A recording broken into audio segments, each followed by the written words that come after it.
Shalom, shalom, bien-aimés dans le Seigneur, que le nom du Seigneur soit glorifié et que notre Dieu vous bénisse pour cette magnifique opportunité que nous avons de partager avec vous la parole de Dieu. Ça fait 2 semaines, nous avons été absents dit aux difficultés que nous avons rencontrées, mais gloire soit rendue à notre Dieu qui permet à ce que nous puissions faire un nouveau enseignement une fois de plus aujourd'hui. Je vous bénis dans le précieux nom de notre Seigneur et Sauveur Jésus-Christ. Soyez la bienvenue dans votre chaîne YouTube. Voici l'époux, 100% Jésus-Christ, 100% gratuite. Ici, nous ne parlons que de Jésus-Christ. Frères bien-aimés, ici, notre star, notre Seigneur, notre Maître, notre Roi, notre Dieu, notre bonheur, notre tout s'appelle Jésus-Christ. Frères bien-aimés dans le Seigneur, je vous bénis abondamment. Merci de nous accueillir chez vous. Je fais une grande salutation à tous ceux qui nous suivent aux extrémités de la terre. Aujourd'hui, notre thème sera tout simplement la pénurie des enseignements de Christ. Frères bien-aimés, vous entendez beaucoup de choses et je vais vous dire sincèrement, c'est difficile dans notre temps aujourd'hui que nous puissions écouter la vraie parole. Soyez grandement bénis. Nous voulons prier pour recommander ces moments d'enseignement. C'est un enseignement que nous aurons aujourd'hui. Nous allons nous recommander entre les mains du Seigneur et surtout que le Seigneur puisse vraiment nous assister dans tout ce que nous allons faire. Dieu de gloire, tendre Père, Dieu de bonté, nous te louons, nous te glorifions pour ce merveilleux moment. Merci pour le souffle de vie, merci pour l'être, la santé, le mouvement que tu nous accordes. Merci parce que tu dis dans ta parole que tout ce qui respire loue le nom de l'Éternel. Nous te louons, toi qui nous donnes la force. Nous te louons, toi qui nous donnes l'opportunité, la force de s'approcher de toi par ta grâce, par ta bonté. Nous te louons, nous te glorifions, Seigneur, pour ta présence. Tu as dit dans ta parole, 2 ou 3 personnes sont réunies en ton nom, tu es au milieu de quelles que soient les conditions, les moyens auxquels nous nous sommes réunis. Merci Seigneur parce que tu es là au milieu de nous. Et lorsque tu es au milieu de nous, tu nous parles, tu nous guéris, tu nous fais du bien. Tu fais des choses extraordinaires pour nous. Fais des choses extraordinaires une fois de plus pour nous. Pardonne nos fautes, pardonne nos péchés, nos dérapages, nos ratés. Pardonne tout ce que nous avons fait qui n'était pas pour la gloire de ton nom. Pardonne nos femmes, nos maris, nos enfants. Pardonne nos frères et sœurs. Pardonne ton Église. Purifie-nous et sanctifie-nous par le nom puissant de Jésus-Christ. Merci Seigneur, Dieu de gloire. Nous ramenons toute pensée captive à l'obéissance de ta parole au nom de Jésus-Christ. Que tout ce qui n'est pas de toi dans notre chemin, pendant ces moments d'enseignement, disparaisse au nom de Jésus-Christ. Nous proclamons la victoire, nous proclamons Jésus Seigneur, nous proclamons Jésus-Christ notre Maître du début à la fin, que tu sois au contrôle de cet enseignement. Béni sois-tu pour ces moments, béni sois-tu pour mes frères et sœurs, béni sois-tu pour tout ce que tu fais au milieu de nous, au nom puissant de notre Seigneur et Sauveur Jésus-Christ, nous avons ainsi prié. Amen. Frères bien-aimés, aujourd'hui je vais parler un tout petit peu de la pénurie des enseignements de Jésus-Christ. Nous sommes dans un monde où il y a beaucoup de pénuries. Vous entendez à gauche, à droite, pénurie des carburants, ça monte en flèche. Vous entendez à gauche, à droite, ça et là. Frères bien-aimés, ces derniers temps, n'en parlons pas. Les prix ont augmenté et il y a plusieurs denrées qui ont disparu. De l'huile, par exemple, vous allez dans des rayons, dans des supermarchés, ça a disparu. Ainsi de suite, frères bien-aimés dans le Seigneur, il y a des pénuries de bleu. Le pain ne fait qu'augmenter quelques centimes de plus. Semaine après semaine, les carburants, n'en parlons même pas. Des produits de première nécessité, ainsi de suite. Frères bien-aimés dans le Seigneur, nous assistons dans un monde de pénurie. Et ajouter à cela, ce qui fait très mal aujourd'hui, que les gens n'en parlent pas, c'est cette pénurie que nous avons des enseignements de Christ. Je parle bien des enseignements de Christ. Il y a une différence entre tout ce que nous pouvons écouter à gauche et à droite et les enseignements de Christ. Les enseignements de Christ, c'est une autre chose. Très bien aimé dans le Seigneur. Aujourd'hui, l'Église est remplie de beaucoup de motivateurs. La motivation n'a rien à voir avec les enseignements. Il y a même des prédicateurs qui se réclament, lui il est motivateur, il n'a pas l'entend d'enseigner, donc Dieu lui a appelé à motiver. Dieu ne nous a pas appelé à motiver les gens. Dieu nous a appelé à enseigner les gens. Et c'est ce que beaucoup de gens ne comprennent pas. C'est pour cela qu'aujourd'hui l'église est malade, parce qu'au lieu d'enseigner la parole de Dieu, nous passons notre temps à motiver les gens. Au lieu d'enseigner la parole de Dieu, nous passons tout notre temps à exhorter, à encourager les gens. Oui, ce n'est pas mauvais de motiver, ce n'est pas mauvais d'exhorter ou bien d'encourager, mais le plus important, c'est les enseignements. Parce que la vie chrétienne est battue par les enseignements de Jésus-Christ. Là où il n'y a pas des enseignements, même si on vous motive, même si on vous encourage, même si on vous exhorte, vous finirez par sombrer. Les enseignements de Jésus-Christ, c'est ce qui bâtit un disciple de Jésus-Christ. Les enseignements de Jésus-Christ, c'est ce qui nous rend forts vis-à-vis des ténèbres, vis-à-vis du diable, vis-à-vis du péché. Les enseignements de Jésus, c'est ce qui va nous donner la capacité de nous défendre de toutes les manières. Les enseignements de Jésus. Faut bien aimer dans le Seigneur. L'Église est bâtie selon le fondement des apôtres. Je peux lire avec vous vite fait dans Éphésiens. Ça, c'est juste une introduction que je vais faire. Éphésiens au chapitre 2, le verset 20. Qu'est-ce que la parole de Dieu nous dit? Éphésiens au chapitre 2, le verset 20. La Bible nous dit que vous avez été édifiés sous le fondement des apôtres et des prophètes. Jésus-Christ lui-même étant la pierre angulaire. En lui, tout l'édifice bien coordonné s'élève pour être un temple saint dans le Seigneur. En lui, vous êtes aussi édifiés pour être une habitation de Dieu en esprit. Quand vous voyez les mots édifier, édifier ici c'est bâti. Édifier ici c'est le fondement. Le fondement c'est les enseignements. Donc nous avons été construits, édifiés, bâtus sur le fondement, les enseignements. Nous n'avons pas été battus, nous n'avons pas été construits sous base des motivations. Nous n'avons pas été battus, construits, édifiés sous base des encouragements. Non, c'est sur base des enseignements, des fondements. Frère bien-aimé dans le Seigneur. Si quelqu'un n'aime pas les enseignements, il ne peut pas être édifié. Si quelqu'un n'aime pas les enseignements, il ne peut pas être construit. Si quelqu'un n'aime pas des enseignements, il ne peut pas être battu. Vous voyez? C'est pour cela aujourd'hui nous avons des chrétiens dans des scies, parce que dedans il n'y a pas l'enseignement. Nous avons besoin de l'enseignement.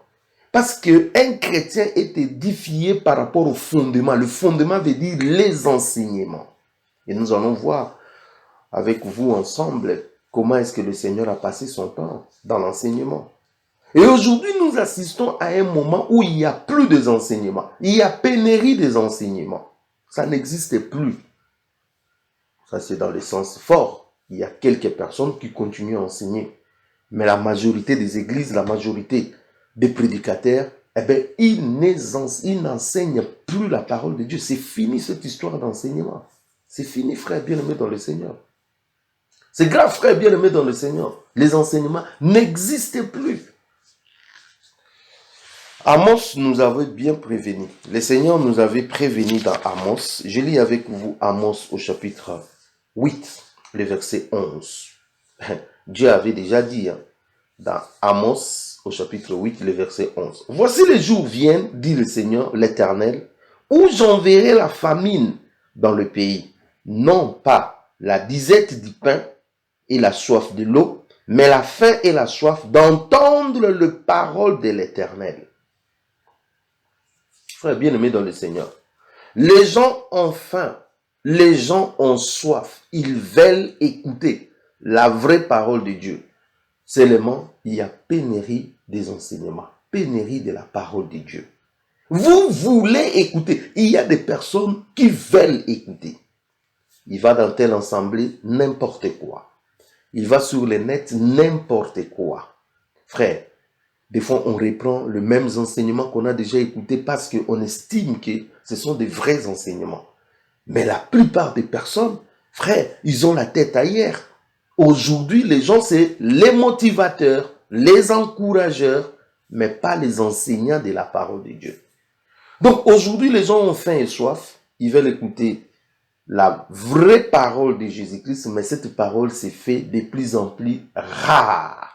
Il y a carence de la nourriture spirituelle. Il y a carence des enseignements de Jésus-Christ. Il y a pénurie, frères bien-aimés dans le Seigneur. Le vrai enseignement, bien-aimés, c'est à chercher. Oh, que Dieu nous aide. Que Dieu nous aide. Je dis que Dieu nous aide. Que Jésus nous aide. Frères bien-aimés dans le Seigneur, quand vous regardez un tout petit peu Jésus, quand il est resté avec ses disciples, il n'a pas passé le temps à les motiver. Il n'a pas passé le temps à les encourager. Il n'a pas passé le temps à les exhorter. Il a passé la plupart de son temps en les enseignant. Et il les a enseignés beaucoup d'enseignements. Je suis dans Marc. Jetons un coup d'œil dans Marc au chapitre 6. Qu'est-ce que la parole de Dieu nous dit par rapport aux enseignements de notre Seigneur? Comment est-ce que le Seigneur... Marc chapitre 6, le verset 34. La Bible dit ceci. Marc 6, le verset 34. La Bible nous dit... quand il sortit de la barque, Jésus vit une grande foule et fut ému de compassion pour eux, parce qu'ils étaient comme des brebis qui n'ont point de berger. Et il s'est mis à leur enseigner beaucoup de choses. La Bible nous dit, Jésus a eu compassion de la foule.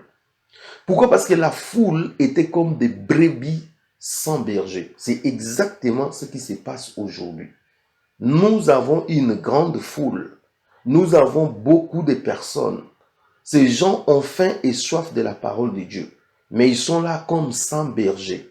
Ils sont là comme sans des enseignants, des docteurs qui doivent les nourrir de la parole de Dieu. Bien-aimés dans le Seigneur. Et qu'est-ce que Jésus a fait? Jésus a commencé pas à les motiver, pas à les exhorter, pas à les encourager, mais à les enseigner beaucoup de choses. Frères bien-aimés dans le Seigneur, de la Genèse jusqu'à Apocalypse, il y a des enseignements et des enseignements. Mais dans nos églises, dans nos assemblées, dans nos sites web, dans nos prédications, dans nos vidéos, les gens ne veulent pas enseigner. Les gens disent que non, si vous enseignez, beaucoup de gens n'écouteront point. Mais qui sont ces chrétiens, qui sont ces disciples de Jésus qui n'écoutent plus les enseignements? Là, il y a un problème. Il y a un problème. On n'écoute plus les enseignements. Frère bien-aimé dans le Seigneur. Ici, Jésus enseignait beaucoup de choses. Est-ce que nous sommes enseignés?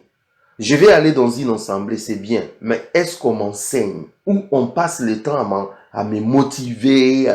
Frère, c'est pas ça. La vie chrétienne, comme je l'ai dit, être un disciple de Jésus, vous devez être battu sous les enseignements. Donc nous devons beaucoup plus manger les enseignements. Je ne comprends pas qu'est-ce que vous mangez, les colonquettes sauvages ou quoi? Vous devez manger la parole de Jésus chaque jour. C'est pour cela que la parole de Dieu nous dit que ce livre de la loi ne s'éloigne point de ta bouche, médite les jours et nuits. C'est ça notre nourriture.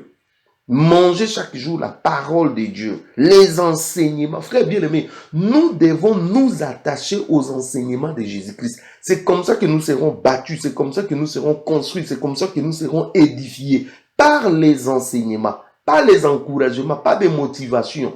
Ouais. Nos églises aujourd'hui, bien-aimés dans le Seigneur, on passe le temps dans la motivation, pas dans les enseignements. Vérifiez dans les assemblées, vérifiez sur l'internet, vous allez voir plus de motivation, il n'y a plus d'enseignement.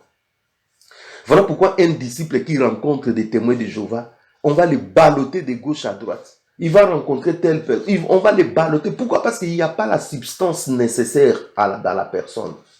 La substance nécessaire dans la personne, c'est les enseignements. Quand vous n'êtes pas enseigné, comment vous allez défendre Jésus? Comment vous allez défendre la saine doctrine? Comment vous allez défendre le royaume si vous n'êtes pas enseigné? Donc, Jésus passait le temps à beaucoup enseigner et à enseigner ses disciples dans beaucoup de choses. Est-ce que nous passons notre temps à écouter les enseignements, à être enseignés ou à enseigner les gens? pénurie des enseignements de Jésus-Christ. Bien aimé, les gens ont soif. Les gens veulent entendre. Mais il n'y a plus cette bonne parole. Que Dieu nous aide. Et Jésus, lorsqu'il envoie ses disciples dans Matthieu au chapitre 28, Jésus, quand il a enseigné, il va envoyer maintenant ses disciples dans Matthieu 28. Qu'est-ce qu'il va leur dire? Le verset 18. Jésus s'étant approché, Matthieu chapitre 28, le verset 18. Jésus s'étant approché leur parlant ainsi. Tout pouvoir m'a été donné dans le ciel et sur la terre. Allez, faites de toutes les nations des disciples, le baptisant au nom du Père, du Fils et du Saint-Esprit. Et enseignez-leur à observer tout ce que je vous ai prescrit. Et voici, je suis avec vous tous les jours jusqu'à la fin du monde. Jésus nous a envoyés non pour faire des fan clubs, non pour faire des adeptes, mais pour faire des disciples. Un disciple, c'est quelqu'un qui est discipliné. Un disciple, c'est celui qui a un maître. Un disciple, c'est celui qui reçoit les enseignements de son maître. Et la parole de Dieu nous dit, un disciple accompli sera plus grand que son maître. Cela veut dire, lorsque le disciple reçoit les enseignements, en fait, vous pouvez voir son maître dans le disciple. Mais est-ce qu'aujourd'hui, les gens sont vraiment disciples? Vous voyez, Jésus-Christ lui-même, il dit au verset 20, enseignez-les à observer tout ce que je vous ai prescrit. Enseignez-les. Jésus a envoyé ses apôtres pour aller enseigner. C'est l'enseignement qui va faire des gens des disciples accomplis. Je ne sais pas si je me fais comprendre. C'est si simple. C'est l'enseignement de Jésus-Christ qui fera des personnes des disciples accomplis.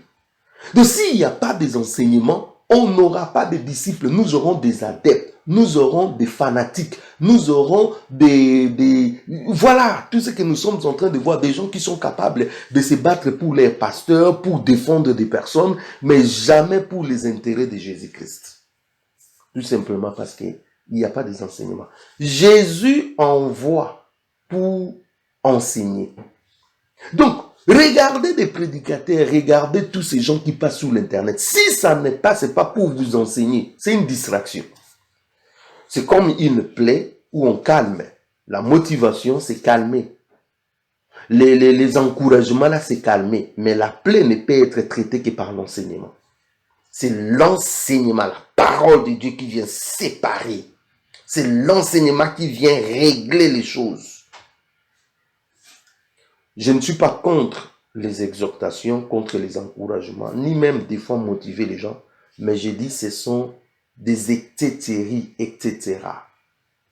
C'est ce qui n'est pas l'essentiel. L'essentiel, c'est d'abord les enseignements. S'il n'y a pas des enseignements, vous ne serez pas construit. S'il n'y a pas des enseignements, vous ne serez pas battus. S'il n'y a pas des enseignements, vous ne serez pas édifiés. Pour que vous soyez disciples, pour que vous deveniez disciples, il faut que vous puissiez être enseignés. S'il n'y a pas des enseignements, ça ne marchera pas.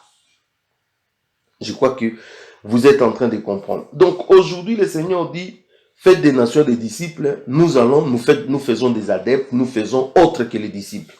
Jésus dit, enseignez-les à observer, nous passons notre temps à faire une autre chose plutôt qu'enseigner les gens. Ça, c'est très, très compliqué. Et quel enseignement Jésus demande à ce que nous puissions faire? Ça doit être l'enseignement de qualité. Et qui doit faire cet enseignement? C'est ceux qui reçoivent cet enseignement. Les apôtres ont reçu l'enseignement de Jésus-Christ. Et nous, aujourd'hui, nous avons reçu les enseignements des apôtres. Vous aussi, vous pouvez recevoir et transmettre. C'est ça, en fait, la manière dont les enseignements de Jésus-Christ se propagent. Parce que il y a des personnes qui ont bien assimilé ces enseignements, qui ont vraiment intériorisé ces enseignements. Ces enseignements ont pris vie en eux et ils peuvent maintenant enseigner aussi d'autres personnes. Dans 2 Timothée, au chapitre 2, le verset 2. Je commence même par le verset 1. 2 Timothée, chapitre 2, verset 1. La Bible dit, toi donc mon enfant, fortifie-toi dans la grâce qui est en Jésus-Christ. Verset 2, ce qui nous intéresse. Est-ce que tu as entendu de moi en présence, pardon, et ce que tu as entendu de moi en présence de beaucoup de témoins, confie-les à des hommes fidèles qui soient capables de l'enseigner aussi à d'autres. Ça, c'est l'apôtre Paul qui dit à Timothée, ce que tu as entendu de moi, donc c'est-à-dire les enseignements que tu as reçus de moi, maintenant c'est à ton tour de les transmettre à d'autres personnes. Voyez, frère bien-aimé dans le Seigneur, pourquoi nous ne transmettons pas les enseignements? Nous ne transmettons pas les enseignements tout simplement parce que nous-mêmes, nous n'avons pas reçu. Il n'y a pas à nous l'enseignement. C'est lui qui peut transmettre l'enseignement, c'est seulement celui qui a reçu. Cela veut dire, si tu ne reçois pas la vraie parole, si tu ne reçois pas les enseignements de Jésus, non seulement tu ne seras pas édifié, bâti, construit, mais aussi vous n'aurez pas la capacité de les transmettre à d'autres personnes. Voilà pourquoi nous avons des églises où des pasteurs transmettent la mort, transmettent d'autres choses, parce qu'eux-mêmes, ils n'ont même pas ces enseignements de Jésus-Christ. Vous voyez, frère bien-aimé dans le Seigneur. Donc, il faut d'abord avoir les enseignements et en ce moment, on peut transmettre à d'autres personnes. Oh yes. Si vous n'avez pas reçu, comment vous allez transmettre? Les gens ne comprennent même pas le salut, c'est quoi, la rédemption, c'est quoi, le pardon, la rémission, la délivrance. Les gens ne comprennent pas le royaume des cieux, c'est quoi. Les gens ne comprennent pas la vie éternelle. Les gens ne comprennent. Faut être bien aimé dans le Seigneur. Comment on peut être disciple de Jésus et ne pas comprendre, assimiler les rythmes des bases? Comment on peut se dire disciple de Jésus-Christ et ne pas avoir les enseignements de Jésus-Christ? Ça, c'est très, très, très compliqué. Donc, normalement, c'est à nous, les disciples de Jésus, qui avons reçu les enseignements, de les transmettre à d'autres personnes. Si nous ne les transmettons pas à d'autres personnes, cela veut dire que nous n'avons pas reçu. Et celui qui a mal reçu ne peut pas aussi transmettre la bonne parole. C'est pour cela, il ne suffit pas seulement de transmettre, mais il faut transmettre la bonne parole. Ah oui, frère bien-aimé dans le Seigneur. Hein? Il ne suffit pas seulement de dire que non, je vais transmettre, mais il faut transmettre, je dis, la bonne parole. Je lis avec vous dans Tite au chapitre 1, le verset 9. La Bible nous dit, Tite au chapitre 1, le verset 9, la Bible nous dit, bon, on peut commencer même,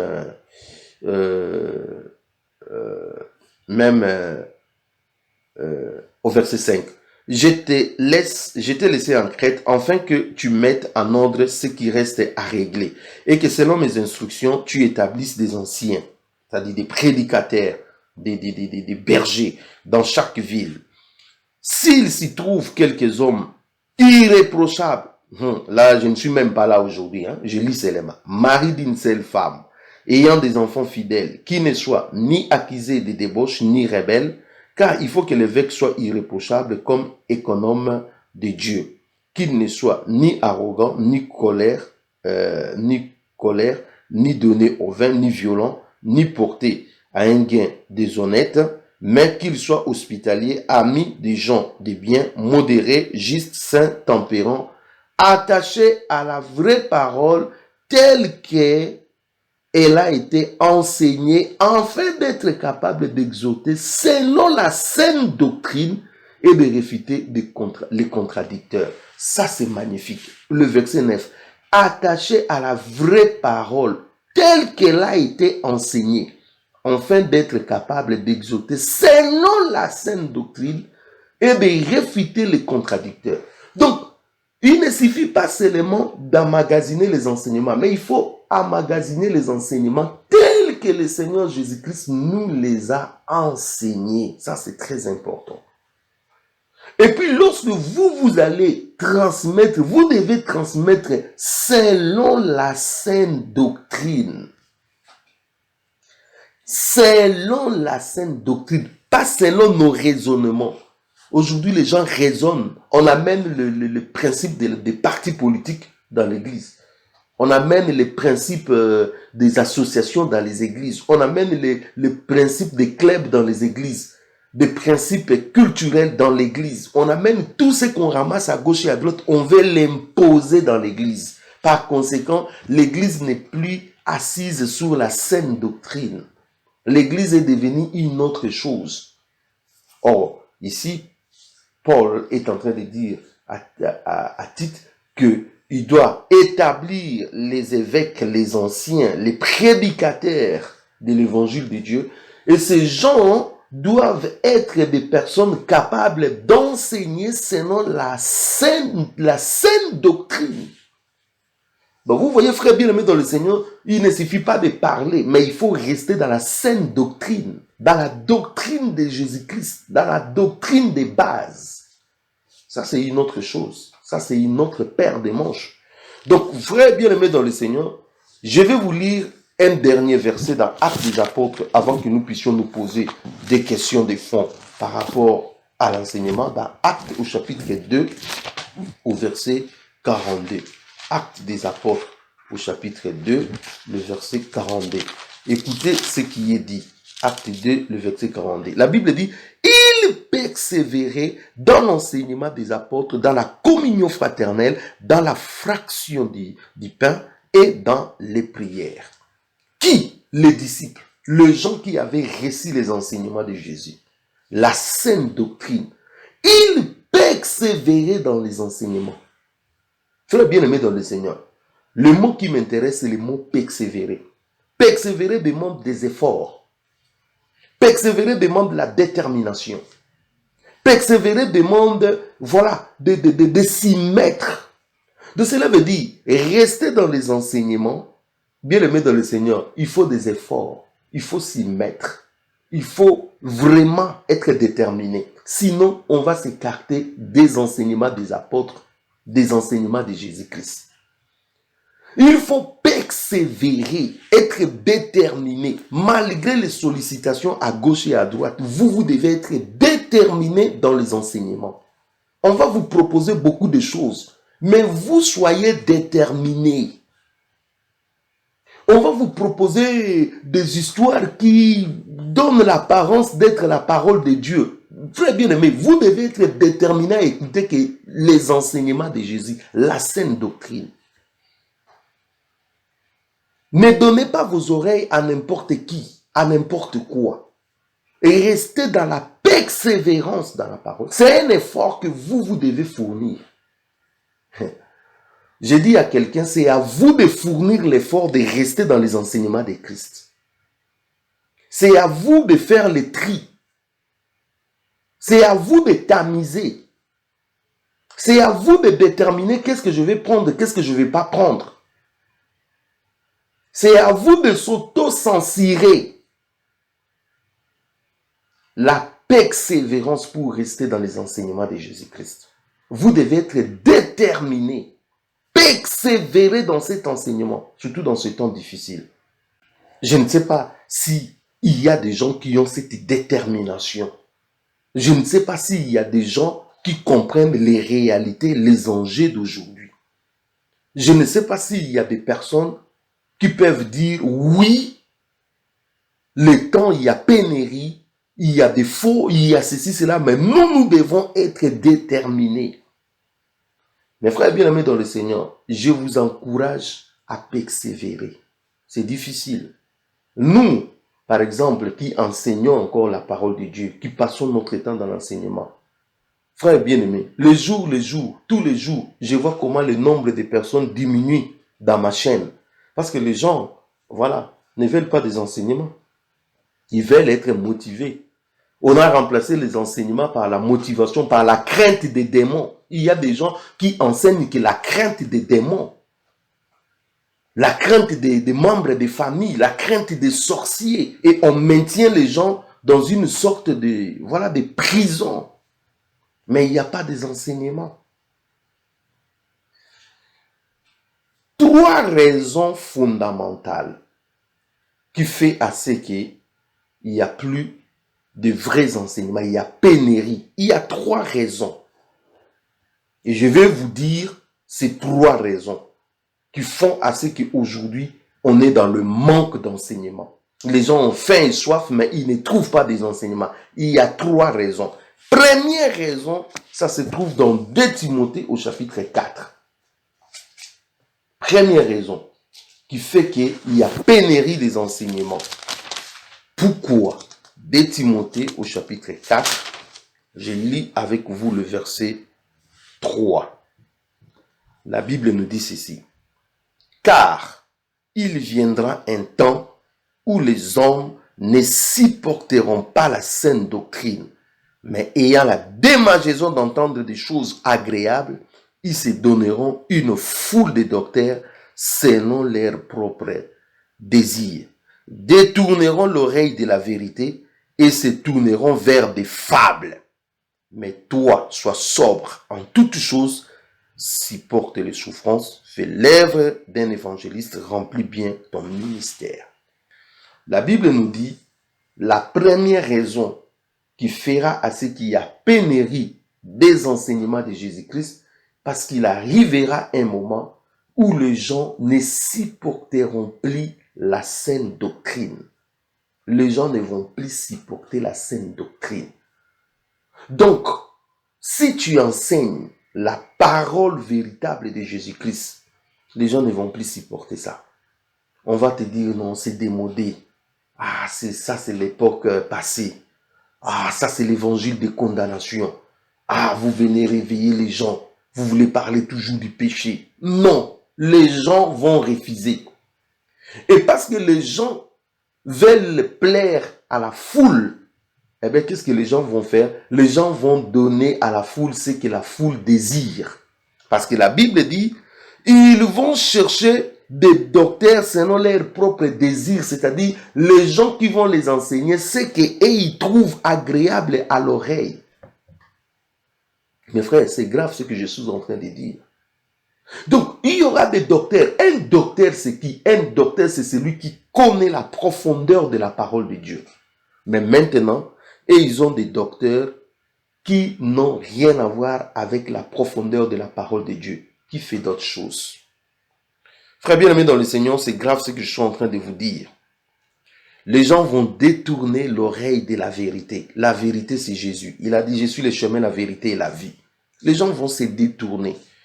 Tout ce qui est Jésus, les gens vont se détourner. Les gens ne voudront pas. Les gens vont se tourner vers des fables. Des fables, c'est-à-dire des choses qui n'ont rien à voir avec la parole de Dieu. Des contes d'histoire. Des choses qu'on ramasse à gauche et à droite.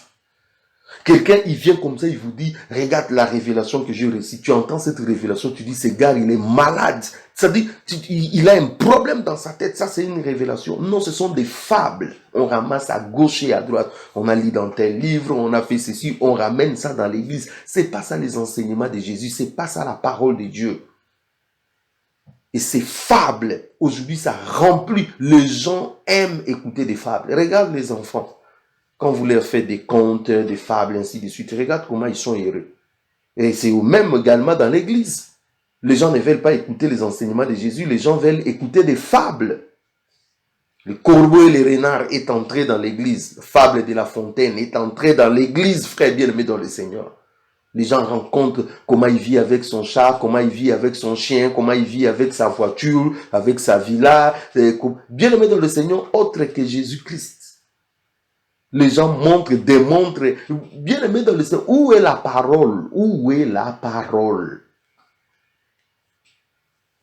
Donc la première raison qui fait à ce qu'il y ait pénurie des enseignements de Christ, c'est parce que les gens ne supportent plus la saine doctrine. Les gens eux-mêmes se sont donnés des docteurs, se sont donnés des prédicateurs. Ah, tel prédicateur-là, je vais le suivre. Pourquoi il veut suivre ce prédicateur? Parce que ce prédicateur rencontre des fables.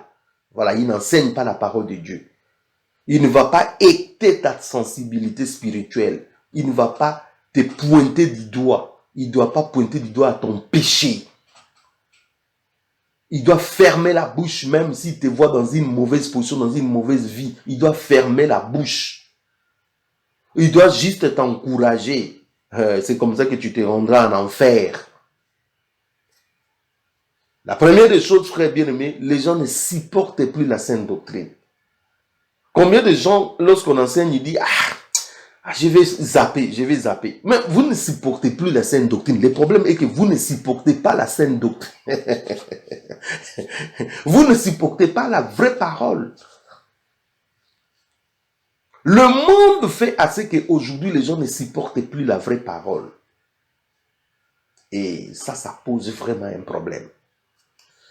La deuxième des choses qui fait assez que les gens qui est pénurie des enseignements, c'est Philippiens au chapitre 3. Je lis avec vous dans Philippiens au chapitre 3. Là aussi, il y a pénurie. Pourquoi?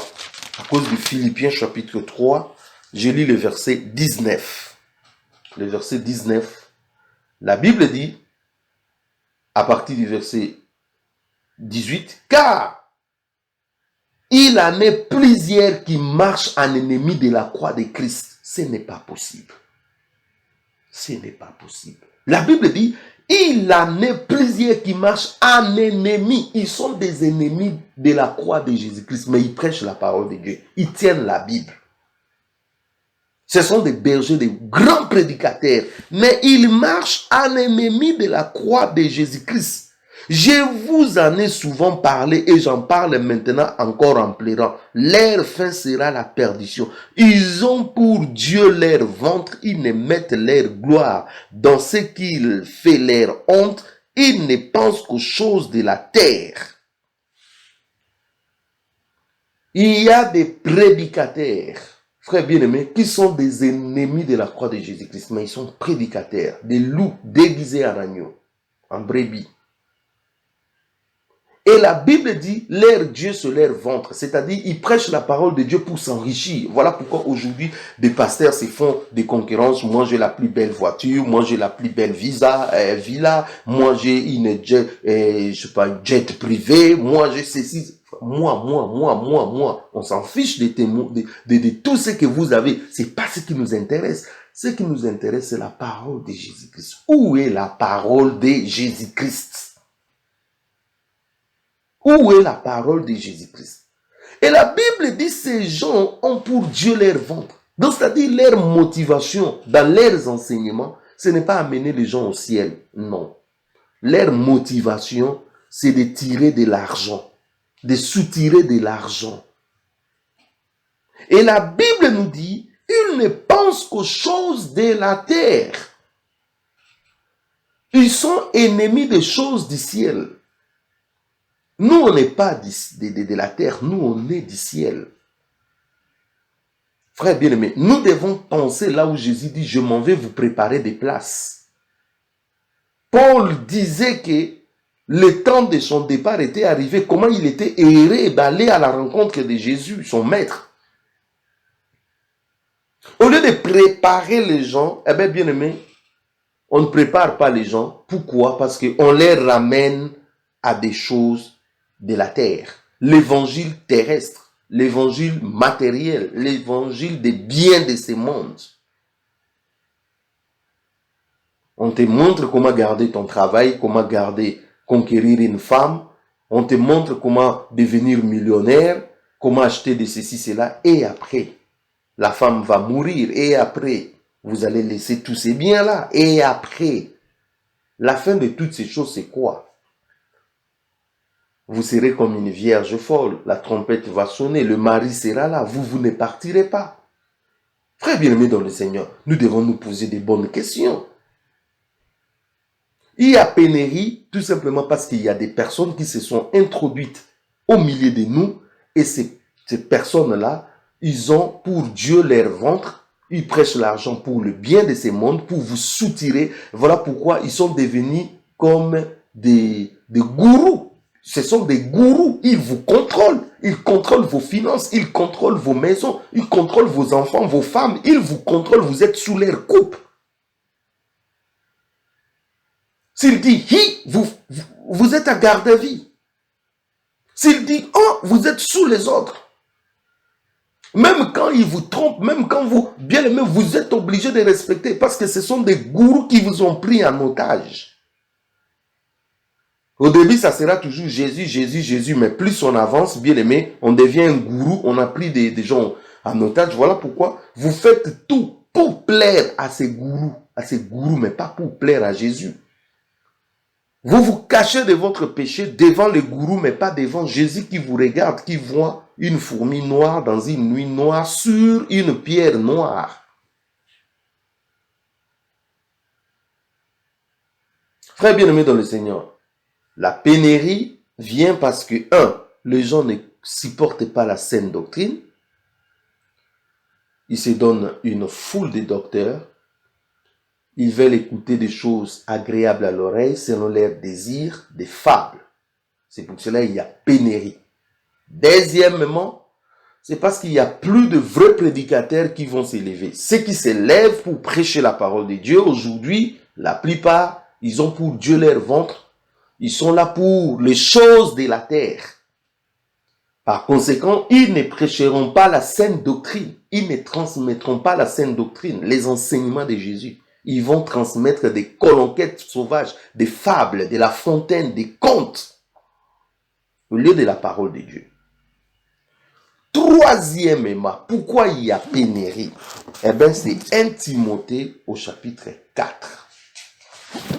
1 Timothée chapitre 4 nous montre pourquoi il y aura de la pénurie de la parole de Jésus-Christ. 1 Timothée chapitre 4, le verset 1. Mais l'Esprit dit expressément que dans les derniers temps, quelques-uns abandonneront la foi pour s'attacher à des esprits séducteurs et à des doctrines des démons.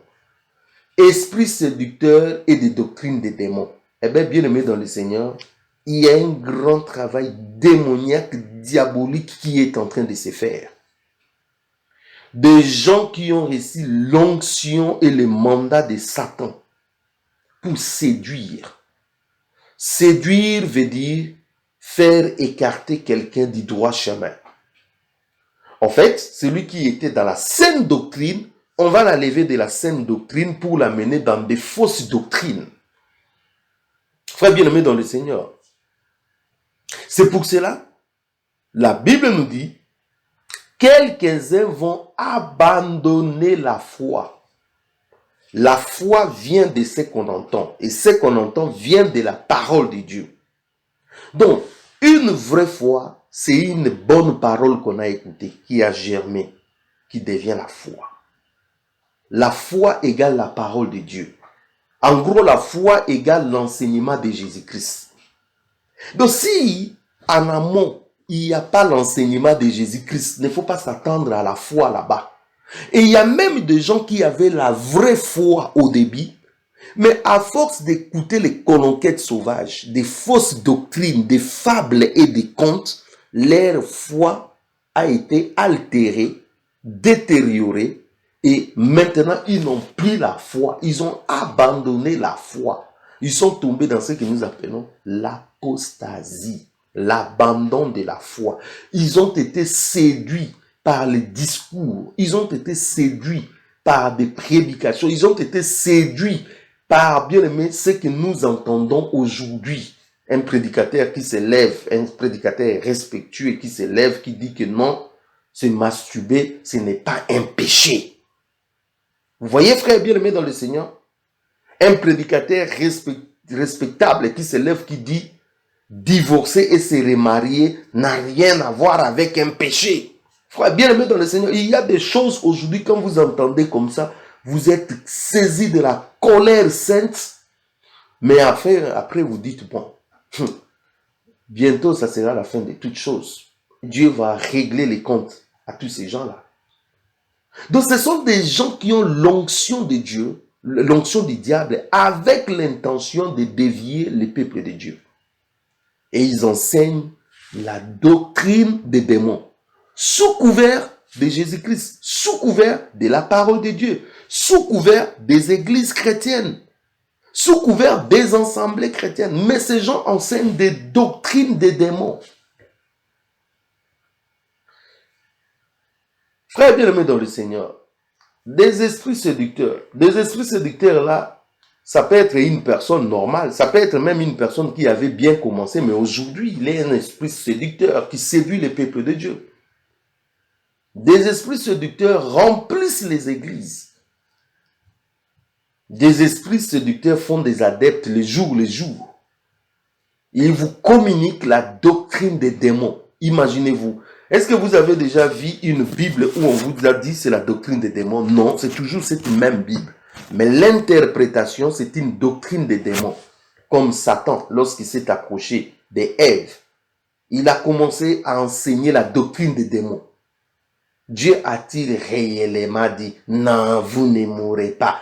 Ça dit, il prend la parole de Dieu, il les transforme et ça devient une doctrine des démons. Beaucoup de gens, ils mangent à la table des démons. La parole que vous avez là, aujourd'hui, ça commence à faire du méli-mélo dans votre esprit. Des choses que vous avez tranchées hier, que ça c'est un péché, ça ce n'est pas un péché. Aujourd'hui, ça commence à balancer. Non, Dieu va comprendre. Non, ce n'est pas vraiment un péché. Non, non, frère bien-aimé dans le Seigneur. Du méli-mélo. Pourquoi? Parce que quelque part là, le virus de la mort est entré. La doctrine des démons est sémée. Et ça commence à germer. C'est pour cela qu'on commence à dire ce qui a été péché hier, aujourd'hui commence à être assez relativisé. Mes frères bien-aimés dans le Seigneur, il y a pénurie des enseignements de Christ. Alors que le Seigneur nous a demandé d'enseigner. Pourquoi? Parce que les gens ne supportaient pas la saine doctrine. Parce que les gens ont pour Dieu leur ventre. Ils ne peuvent penser qu'aux choses de la terre. Et troisièmement, parce que Satan a envoyé des esprits séducteurs pour enseigner la doctrine des démons. Et cette doctrine passe par des motivations, des encouragements, la peur qu'on vous fait de votre famille, des démons, des sorciers, ainsi de suite. On vous maintient dans dans quelque chose. Ce n'est plus l'assemblée chrétienne, ce n'est plus l'église, ça devient un club, ça devient une autre chose. Frère bien-aimé dans le Seigneur, seule façon que vous pouvez vaincre, c'est de persévérer dans les enseignements de Jésus, comme nous avons vu dans Actes des Apôtres, chapitre 2, le verset 42. Il persévérait dans les enseignements des apôtres. Frère bien-aimé, la responsabilité vous incombe. C'est à vous de décider si vous voulez être embarqué dans ces bateaux de la mort ou si vous voulez rester dans la saine doctrine de Jésus-Christ. Si vous voulez donner vos oreilles à ces gens qui vous soutirent de l'argent, qui vous bouffent le temps et qui vous communiquent la mort, ou si vous voulez réellement que le Seigneur puisse travailler votre cœur et que le Seigneur puisse construire votre vie, bâtir votre vie, édifier votre vie par rapport à ses enseignements. Je vais finir par vous dire, détournez-vous de toutes les personnes qui ne vous enseignent pas la parole de Dieu. Même si c'est un bon motivateur, même s'il vous encourage. Si cette personne ne vous enseigne pas la parole de Dieu, détournez-vous de cette personne parce que vous perdez le temps. Attache-toi à la parole, attache-toi à l'enseignement de Jésus-Christ. Attache-toi à ce qui est écrit. Qu'est-ce que la Bible nous dit? Soyez comme les Béréens. La Bible dit, ils vérifiaient dans les Écritures pour voir si ce qu'on leur enseignait était exact. Vérifiez dans les Écritures. Ne soyez pas emportés. C'est seulement de cette façon que vous allez garder votre foi. C'est de cette façon, très bien aimé dans le Seigneur, que vous allez vous protéger. C'est de cette façon, lorsque la trompette sonnera, que vous partirez. Que le nom du Seigneur soit béni pour vous tous qui avez écouté cet enseignement. Et je crois que cet enseignement va vous réveiller. Je crois que cet enseignement va vous faire beaucoup de bien. Et je crois que cet enseignement apporte un plus dans votre vie. Nous allons prier. Seigneur Dieu de gloire, tendre Père, Dieu de bonté, Créateur du ciel, de l'univers, nous te louons pour ta parole qui a créé toutes choses, ta parole qui guérit, ta parole qui restaure. Merci pour ton enseignement. Merci parce que tu nous mets en garde contre les fausses doctrines, contre les enseignements diaboliques. Tu nous fais comprendre que nous sommes dans un temps de pénurie des enseignements. Oui, Seigneur, aide-nous à s'accrocher à la bonne parole. Aide-nous à persévérer. Aide-nous à demeurer dans ce que toi tu nous as dit. Aide-nous à avancer avec toi. Aide-nous à ne faire que ce que toi tu veux. Seigneur, aide-nous, soutiens-nous. Protège notre foi. Tu as dit dans ta parole, quand le Fils de l'homme viendra, trouvera-t-il la foi sur la terre? Seigneur, nous voulons être ceux qui vont garder la foi, les enseignements, jusqu'à ce que tu reviendras. Merci pour mon frère, bénis-les, bénis ma sœur. Au nom puissant de Jésus, protège-nous, garde-nous, soutiens-nous. Je prie que tu accordes la solution à ceux qui ont des problèmes, la guérison à ceux qui sont malades, la solution à ceux qui ont des problèmes. Au nom puissant de Jésus, ceux qui sont dans des démarches, ceux qui sont dans des démarches pour tel papier, pour telle chose, Seigneur, interviens et agis. Manifeste-toi en tout et pour tout, afin que ton peuple soit dans la joie. Béni sois-tu pour ces temps que nous avons passé avec toi, dans ta parole, au nom de Jésus-Christ. Amen. Soyez grandement bénis, frères bien-aimés dans le Seigneur. Continuez à vous abonner dans votre chaîne YouTube Voici l'époux et partagez ces enseignements avec d'autres personnes pour que d'autres personnes bénéficient aussi de cette grâce. Merci pour toutes les personnes qui nous soutiennent. Que Dieu vous bénisse. Si le Seigneur tarde à venir, nous reviendrons encore vers vous avec un autre enseignement pour vous édifier. Entre-temps, restez dans la paix du Seigneur, dans la crainte de Dieu, dans une vie de sanctification, jusqu'à ce que la trompette va sonner. Je vous bénis dans le précieux nom de notre Seigneur et Sauveur Jésus-Christ. Amen.